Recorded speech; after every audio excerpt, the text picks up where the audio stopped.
everyone. Welcome back for another episode of Awaken and Ascend. I am Jennifer Regular, your host, and today we have our resident astrologer, Gwenyth here from Soulsong Astrology. Today she's going to be sharing some very important transits that are helping us to engage more in our inner work, resolve some of those unresolved issues, so that we can hold a higher frequency for what we're creating, co-creating as the new human. So, welcome, Gwenyth. It's so wonderful to have you here. Hi, Jennifer. It's great to be back. I'm looking forward to this today. Yeah, I'm There's so excited much to to see talk what's about. next. Is there? Yeah, yeah. There's so much to talk about, period, these days in astrology. But today specifically, I'll be talking about some of the biggest highlights in the month of March. We have two eclipses this month, one the lunar on the 14th, and then on the 29th, we have a solar eclipse. And we also have Mercury retrograde in the middle of the month on the 14th. And then the big one, which is Neptune, planet Neptune moving into the sign of Aries, where it will be for the next 16 years. Wow. And anyway, so to get started with this, and of course, the Venus retrograde is also moving through the month, and I'll be making references to that too, as well, because retrogrades are always about interior work and balancing and clearing out things. So there's a lot happening here today, Jen. So to start with, on March 14th, we have a lunar eclipse. It's a total eclipse in eastern side of North America and into South America. And it's just a few hours later, Mercury goes retrograde. So that virtually means the two charts are intermingling and they amplify and influence each other. So they carry a frequency in a lot of ways that is amplifying in a very similar tone. The lunar eclipses period are very sensitive times. It's very concentrated energy. There's often we're kind of emotionally elevated at that time. And because of that, it can trigger sudden events, sometimes unsettling, but it can also be happy events, with the triggering of unexpected events, emotionally charged often. And because of these kind of qualities, lunar eclipses are often very good for spiritual questing. Now, because this lunar eclipse, at least in North America, is a total eclipse, it's often referred to as a red moon or the blood moon. And that's because basically it's very similar to like a sunset in that the sun's light is being affected by the atmosphere of Earth, which gives it a kind of a pink glow. So I don't know if you've ever seen a lunar eclipse. It's got a nice total eclipse. It's got a nice pinkish red kind of glow. Yeah. Now, in there's traditions that there are many traditions that look at the eclipses in particular lunar eclipses in a different light. The one that really resonates for me is the Native American tradition, where they believed that the moon was being deprived of love and needed nurturing and care, which is interesting. It's a time when exploring, because it's the moon and the moon rules the subconscious nature and our emotional states.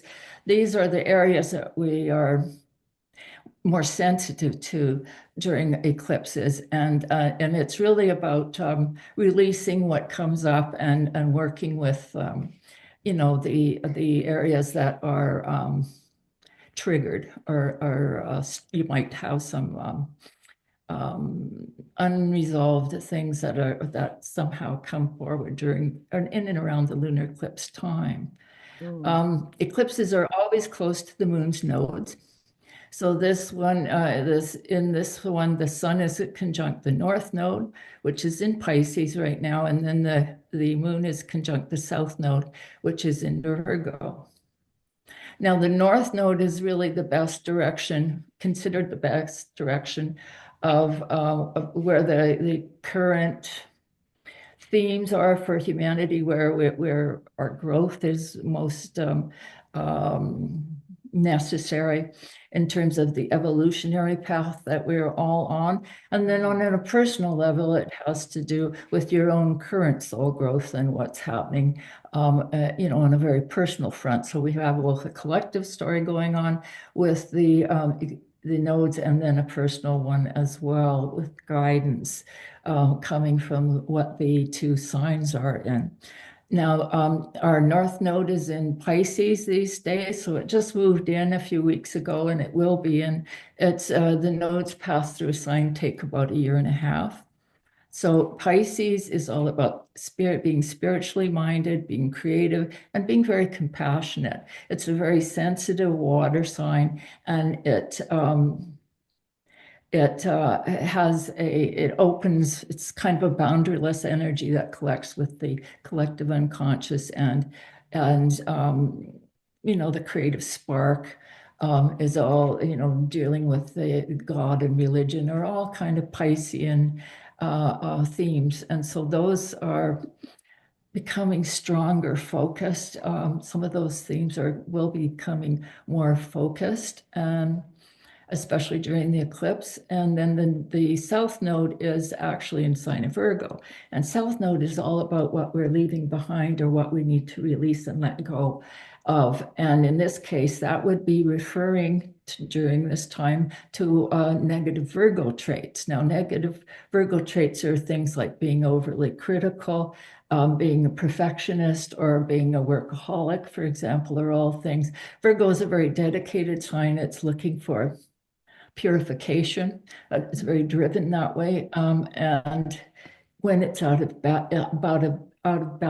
balance, excuse me, it starts getting critical and maybe too fussy.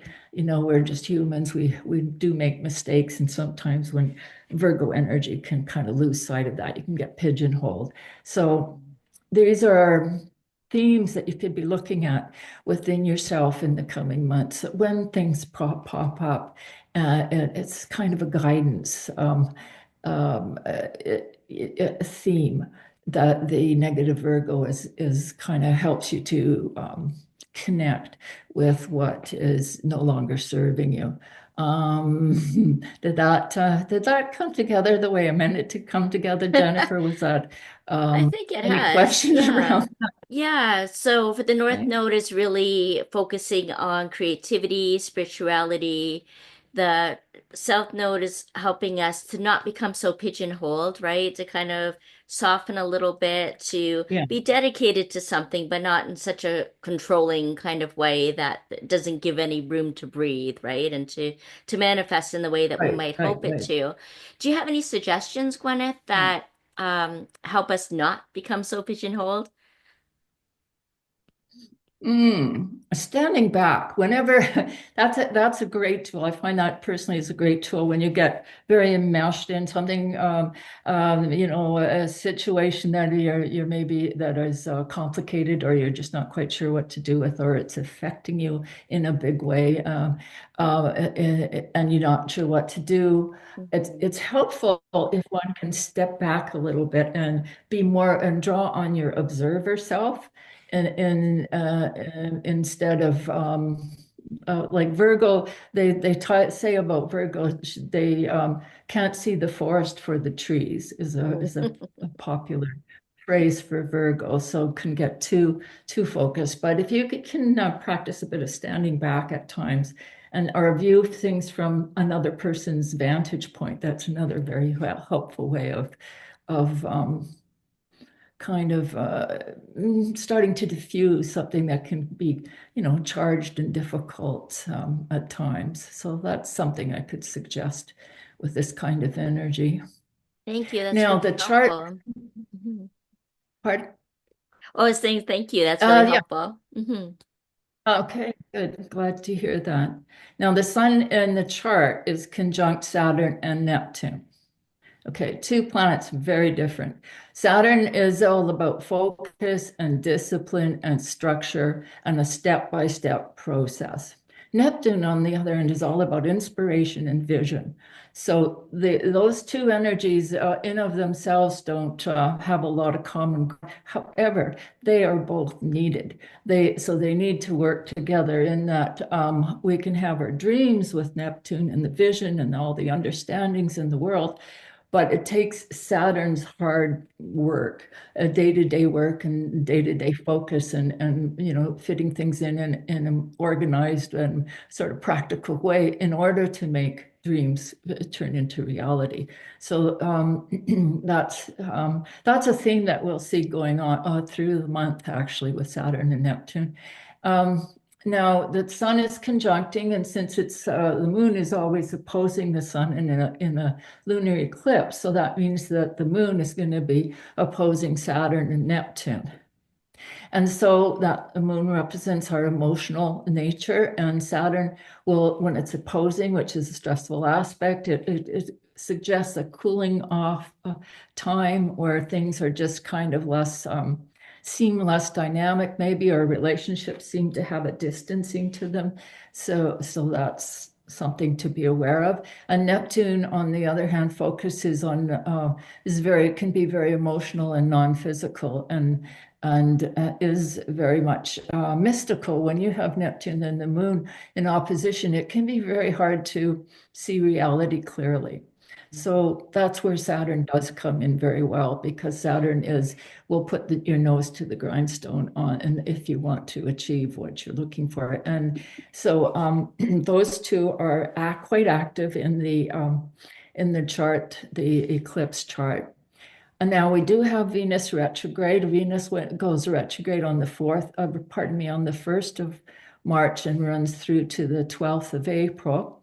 And in this chart, it's retrograde in the sign of Aries. Aries is all about new beginnings and pioneering spirit. And so Venus is about love and compassion and relationships of all kinds interrelating, is a Venusian thing. So when there's the retrograde is about reviewing, and so those themes are prominent over the month for sure.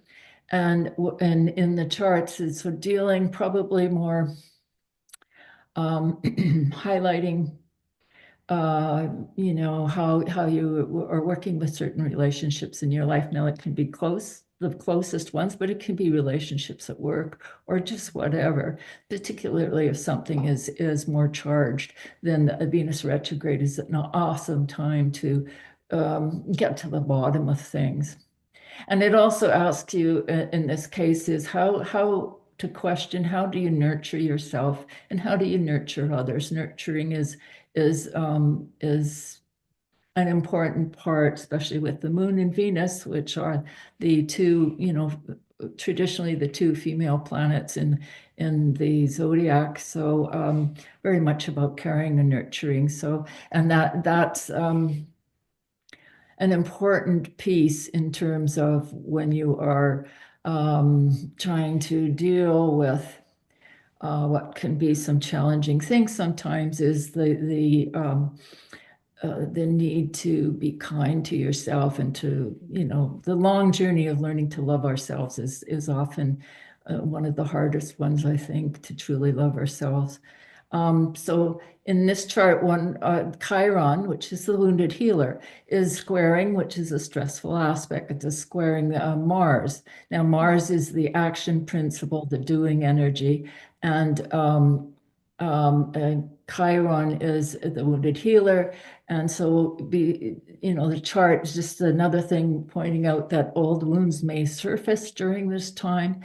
And negative Mars energy can actually be quite reactive and angry because Mars wants to just get going and do something, whatever it's be in its bonnet it's got, but on things. So when it's not allowed to move forward so easily, then triggers can happen like anger and reactiveness. So just to keep that in mind, if you may find yourself at times with this a level of irritability.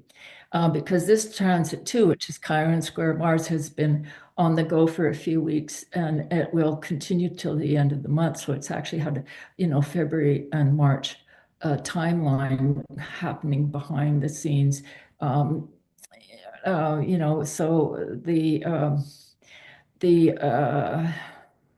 that can stop the healing process if you're reactive, if you're angry, if you're angry at a circumstance or a person or something like that, that can just stop the healing process. The negative Chiron is just perpetuating the same old wounds over again. Typically, of negative Chiron or unconscious Chiron energy is we tend to, when we have some issues, we tend to think the problem is out there. It's either somebody else who's created the problem or it's our environment that's created our problems, when in fact our environment and the world around us is really a reflection of our inner state. So as Chiron energy starts to become more conscious, we begin to address our personal wounds, which we all have. This is actually, Chiron's one of the great teachers in astrology. It is how we, it has a lot to do with how we evolve and become more conscious and more authentically ourselves. So question is then, with new understandings, how you may develop some new understandings through this process, how can you apply them for your healing would be a question to maybe reflect on and look at it as as the weeks go by. Now, Mercury is just a few hours later, Mercury goes retrograde. So these two charts are actually magnifying each other. Mhm. And the Mars retrograde is from the 14th and it moves on that way till April 7th. Now, Mercury, or did I say Mars? Sorry, I meant Yeah, I think you Mercury. meant Mercury Mercury. retrograde. Yeah. Oh, yes. Did I say Mars all along? Hmm. Oh, Hmm. dear. Yeah, no, We've we done just that one. finished our Mars That retrograde. one was Yeah, we've intense. done that one. Yeah, Been yeah, there, yeah, done yeah. that. Yeah, But now there's Mercury, yeah. so. Yeah, no, there's Mercury. Yeah, you thought you were Uh, finished the retrograde, no? Yeah. Yeah, Mercury retrograde. So, along with communication and your conscious, how your conscious mind works, which was Mercury ruled, so is our daily world around us and how we interact just in the daily comings and goings of your life.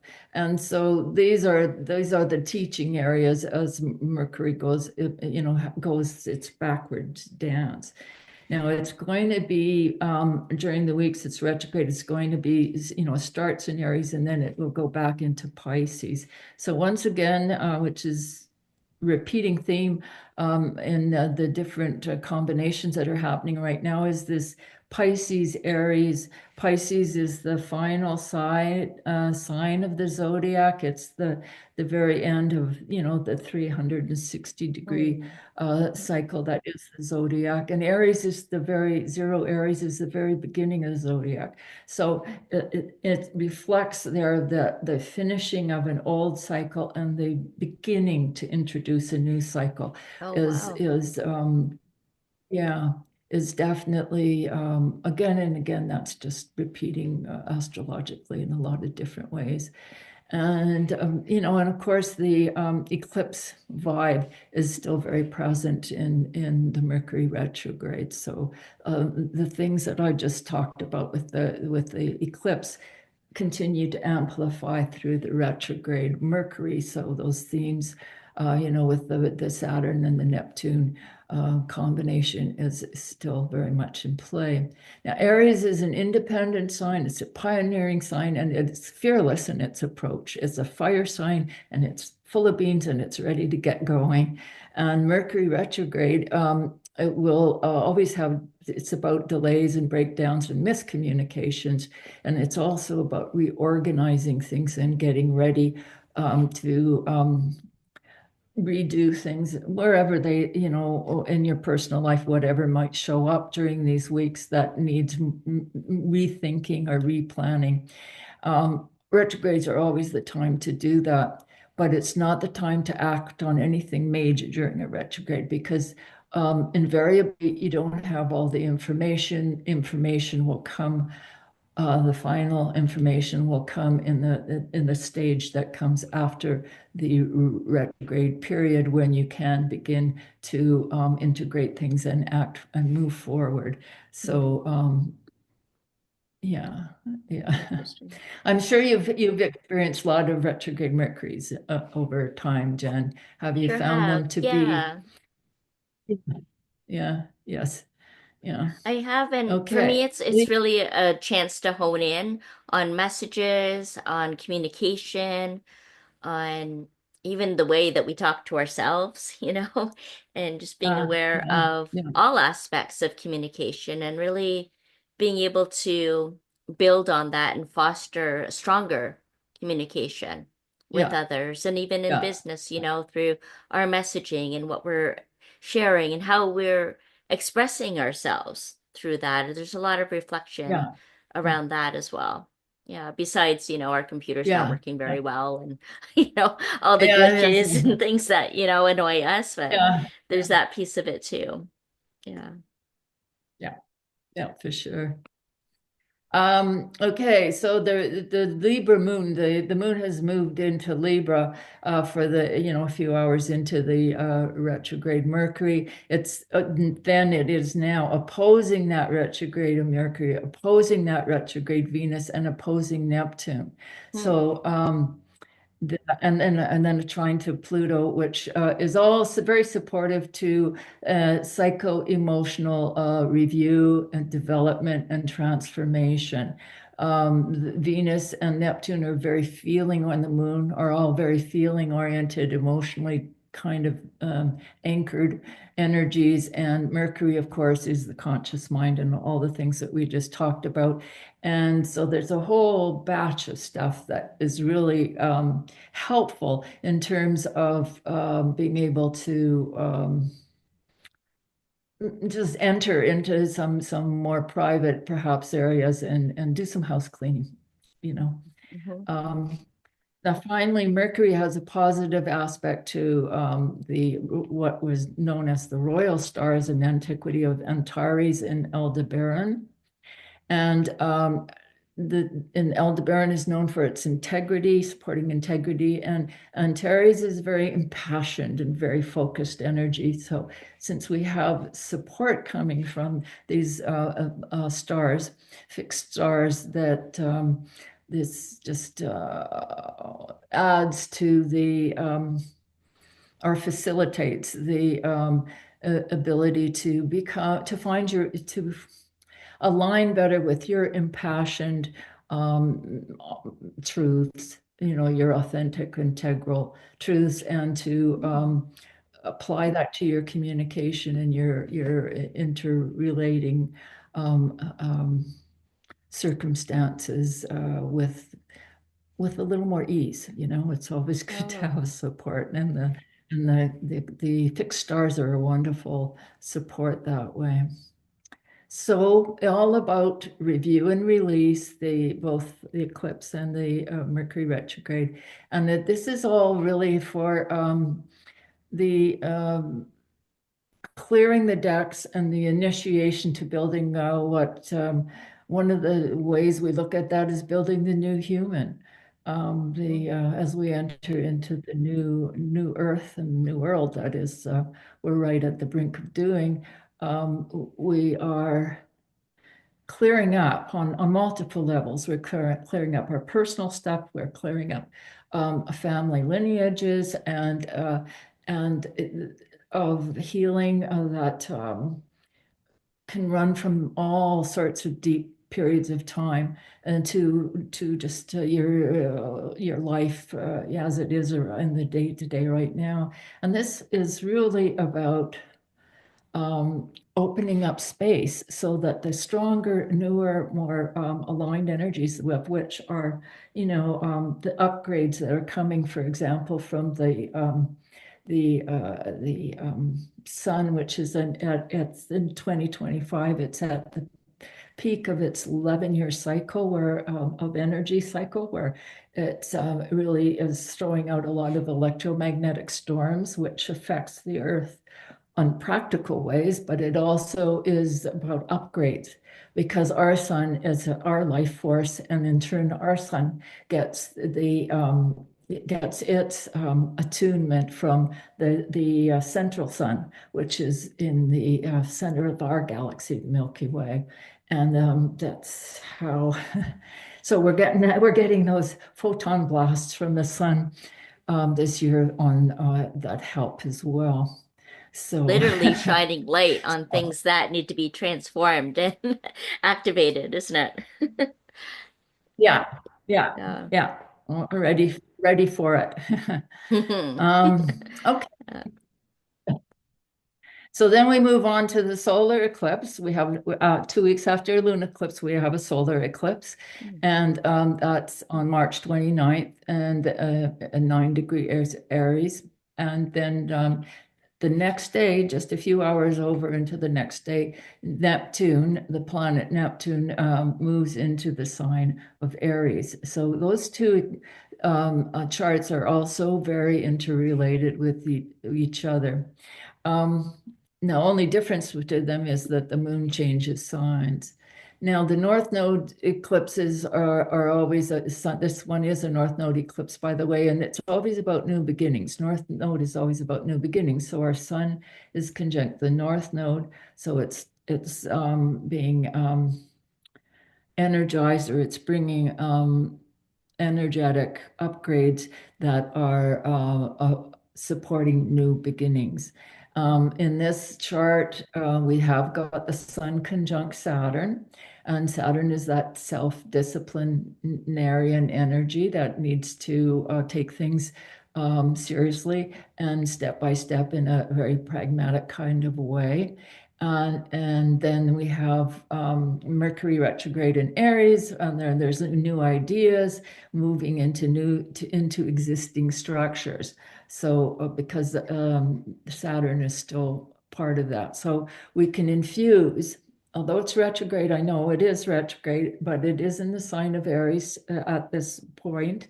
And so there's infusing, or at least coming to understand during the retrograde, um, bringing new ideas into your conscious self, because Mercury is about our conscious mind, and moving them into structures that we already have that are valuable in our life. It's like a refreshing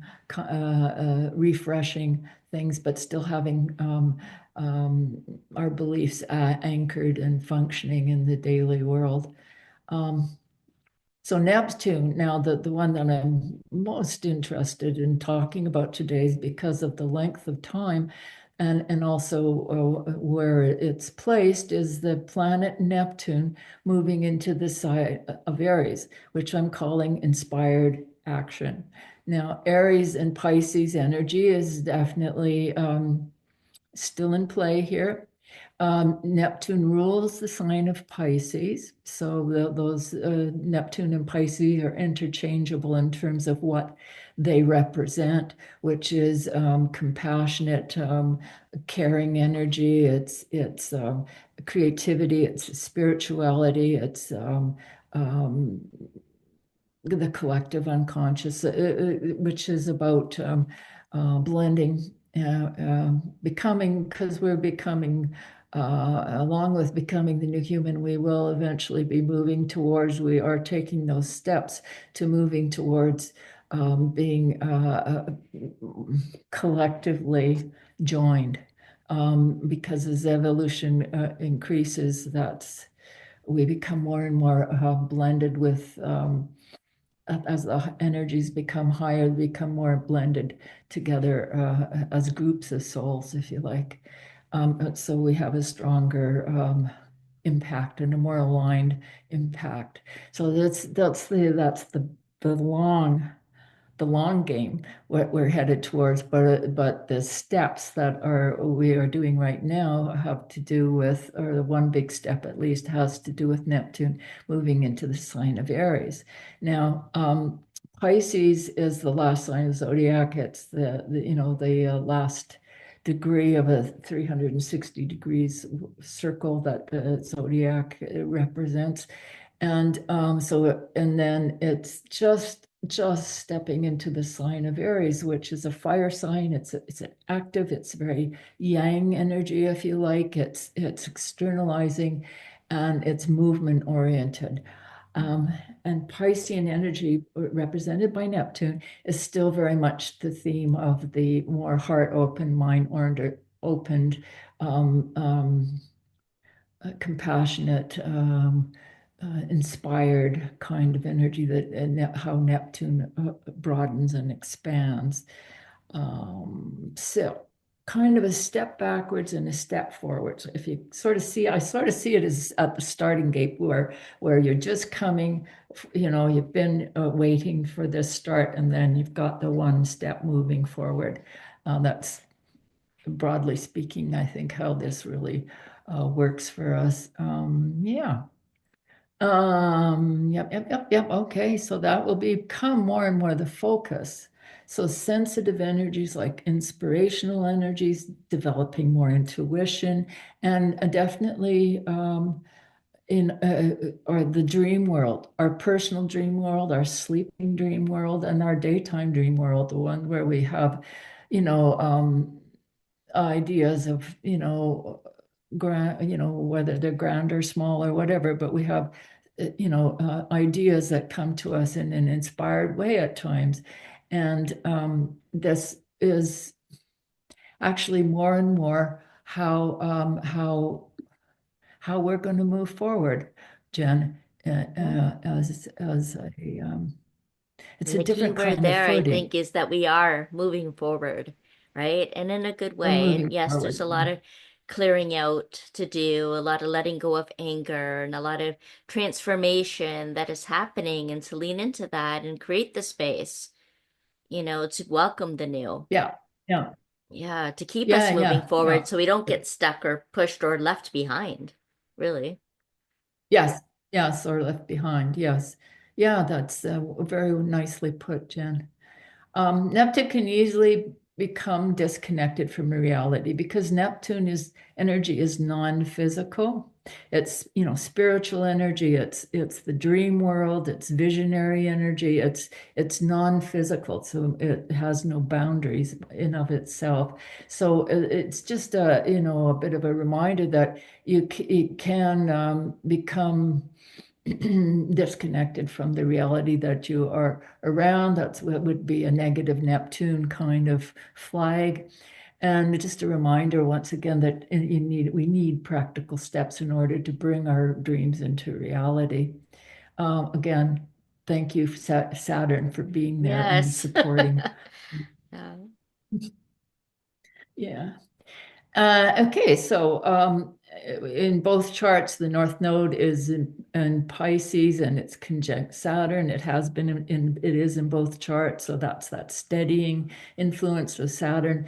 And both the Venus and Mercury retrograde are still conjunct as well. So retrograde is about reviewing the aspects of love in your life, of relationship dynamics, of aesthetics, and even finances. They're all Venus ruled things, so they'd all be subject to a reviewing and reorganizing during the retrograde.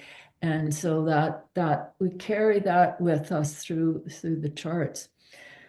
And Chiron is conjunct in the chart, the Chiron is conjunct the moon and squaring Mars. So that Chiron square Mars that I talked about a few minutes ago is still there, that agitating Mars. And now the Chiron is conjunct the moon. And the moon rules, among other things, it rules our subconscious nature. And so unresolved emotional issues, once again, will still be subject to coming up from time to time. And the key for a word there is unresolved. They don't come up unless there's something, something triggered, some piece that hasn't been fully integrated into your consciousness. And just a reminder, because Mars is in the picture, the key is to be patience, to apply patience on this healing journey. And okay, whoops. Okay, there we go. So Chiron teaches certain things, examples of some of the things that Chiron teaches is that vulnerability is actually a strength. Uh, Chiron points to we're often where we feel the most vulnerable in our lives, and a tendency is to want to protect that kind of thing and maybe prevent it in the early stages of Chiron experience when we're not particularly conscious yet. We tend to look at vulnerability as a weakness when in actuality is a strength that can be developed and worked with because it's right in touch with your core authentic self. And then the other thing is that helpful can be helpful is to, if you're having a bit of a struggle at some point, is to review difficult situations in your life and how they may have made you stronger. In other words, things that you have resolved, and just how did you do that, and then how did you feel about yourself afterwards? How did it work for you? That is another way that you can work with Chiron challenges. And, healing modalities are very important. It's that self-nurturing, thing that's important. And so whatever works for you at those times, because self-love and self-care is such a important factor. And for many of us, it can be some of the hardest things to do. So just, reminding once again that loving oneself, you can't go on to love another until you love yourself, that kind of thing. Um, Now, Neptune is in this chart is conjunct the North Node and Mercury retrograde. So there's Neptune will bring a kind of refining quality, positive Neptune that's working well to your thinking patterns and your communication patterns. So there's a heightened sensitivity that's developing that as we clear our stuff, as we become more aware of, authentically aware of our environment and who we are and who the people around us really are, then our, Neptune works well in terms of refining and highlighting and improving methods of communicating, which such things like increased intuition and psychic sensitivities will be on the increase because that's non-physical world.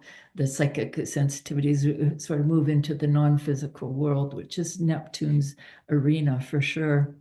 It's Neptune conjunct the North Node is excellent for spiritual quests, and it's very supportive to helping you to find your highest potential.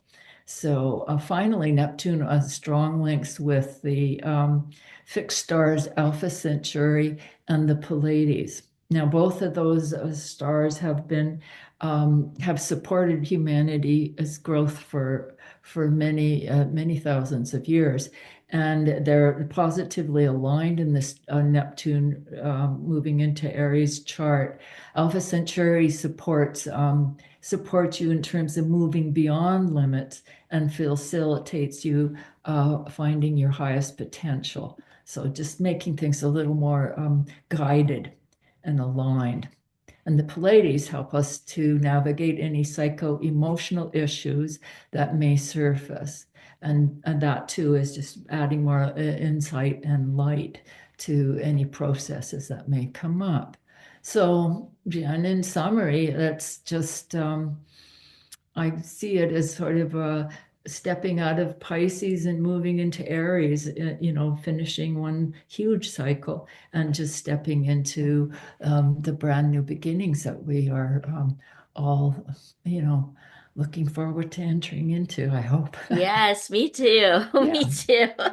And I'm sure a lot of our audience too is doing that. And yeah, you really accentuated the need for that inner work, so that we can hold those frequencies that are coming in and embrace Yeah. the new human, new ways of being, new ways of expressing ourselves and communicating through our psychic senses, aligning with that inspired action, clearing the way, for all of this newness and the new beginnings and Yeah. really getting focused. I love, Yeah. that theme too about the grounded spirituality and creativity and being able to actually act on our dreams and desires and our visions and make them a reality. And Such a beautiful time for that. And that also the real focus on self-care and love and compassion and lots of good qualities, that we can embrace during this exciting period, all like what, in a month?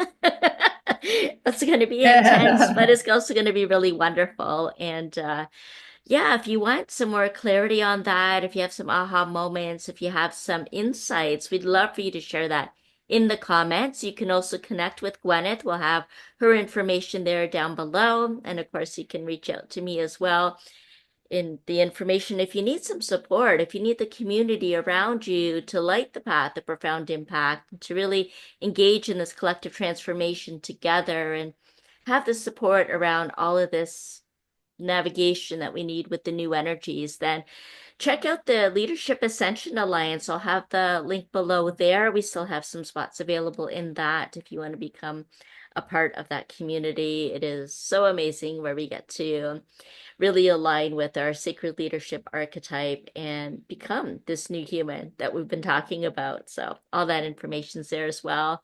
Any other final thoughts, Gwenyth? Mm. Well, not to be afraid of this. Sometimes people get a little, I think,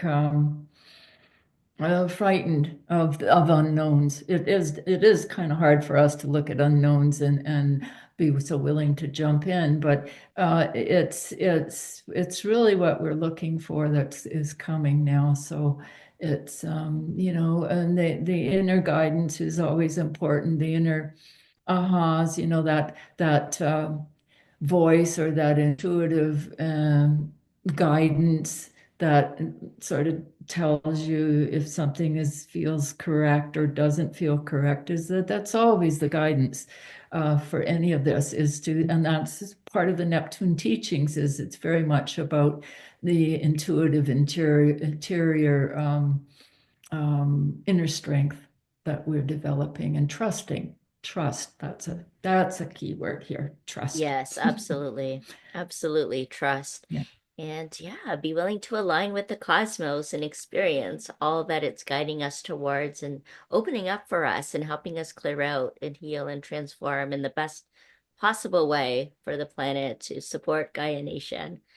And I love that you spoke too about how we're bringing everything together, like we're coming more and more together, even if it doesn't feel like that right now. This is what's happening. Yeah. Yeah. Yeah, this is what's happening. Yeah.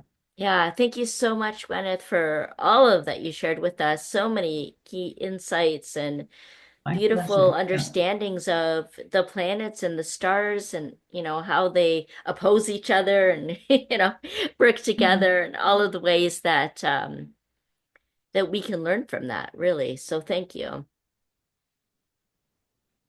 You're welcome, Jennifer. I'm so glad to be able to share some of this so that people are hopefully inspired to and trusting moving forward in their lives. Yeah. Absolutely. Thank you. And thank you to each and every one of you that have been tuning in to Awaken and Ascend. I'm Jennifer Regular, and I look forward to seeing you again next time. We're here every Wednesday at 3 p.m. Pacific. Bye for now.